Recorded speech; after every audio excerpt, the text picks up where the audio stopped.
Prophet. Mm-hmm. Honors, of course, to Mr. of A, and honors the man and all you hear.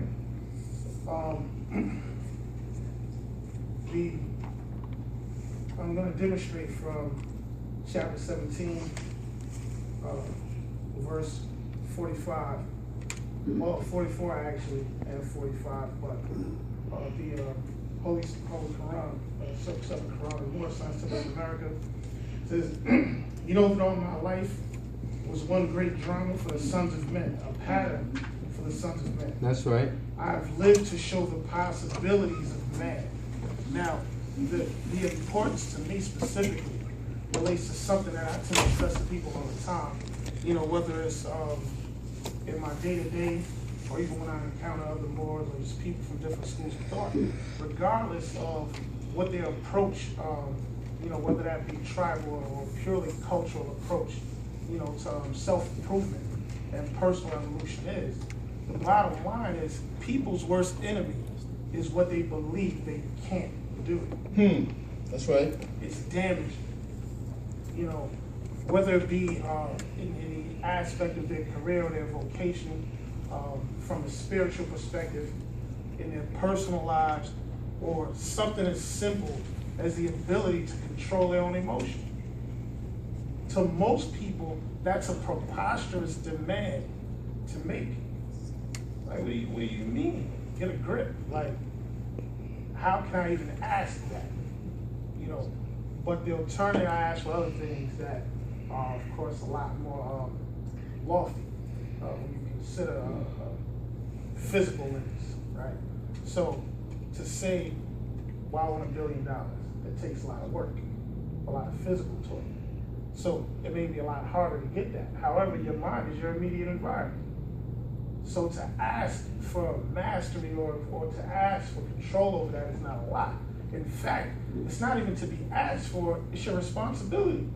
Because without it, everybody you come into contact with is at risk. They're in danger. That's right.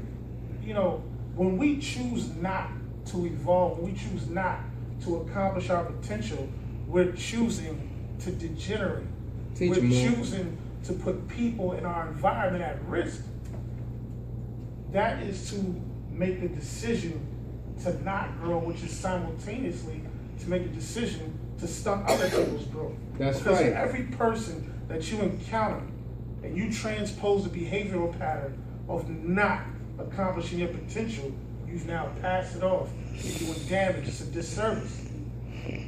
It's a disservice. So for every time we choose to not grow, we have to consider not just what it does to us, not just what it does to our families, what it does to other people, to their families, and generally to us as a people. That's right. The worst thing a person can do is accept the fact that they can't do something. We believe a lot of stuff. That's why, you know, like they say, black people got so much religion, right? So we believe a lot. But the worst thing is what we believe we cannot do. Right? So we go like, don't get me wrong, I got 2 brothers in jail right now, right? But they're in jail because they want to be in jail. That's right. It's a fact. It's real talk, right? They believed for some reason that was the only alternative.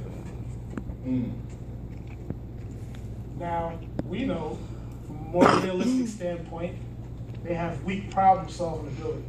So their frustration caused them to take a route that they saw and they thought was fit as a solution for a problem that they believed they had. What's the reality? We all say, oh, well, you know, I'm doing this, I want to get out, I want to get out of private. What do you mean? Like, seriously? You're looking for something that you never had before.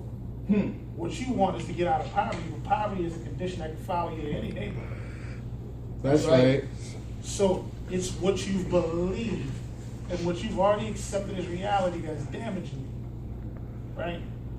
Everything has its form in its formless state. So your problems, by the time they hit your circumstance, the damage is already done. That's right. It's your decision-making process. But most people, when we say, you know, I'm only human, it makes it sound like a human is something weak or frail, or like it's like, you know, like a stick figure or something like that. We don't really know what that means, first of all, right? The Protestant man will reach deific life. That's right. Meaning you don't really know what it is. You don't know what human is yet. You just sort of assume. Right? That's right. But like, while it may be frail to the extent that we haven't reached deific life, it's very strong in the sense that you can look around you in civilization and witness the power of man, right? You can witness what he can do. But every time we look at our limits and what we can't do, you're creating this wall. Like, it's like, it's incredible, you know, because we already assume it's like a presupposition that comes with personal lives. So we see young black men, and we assume this, right?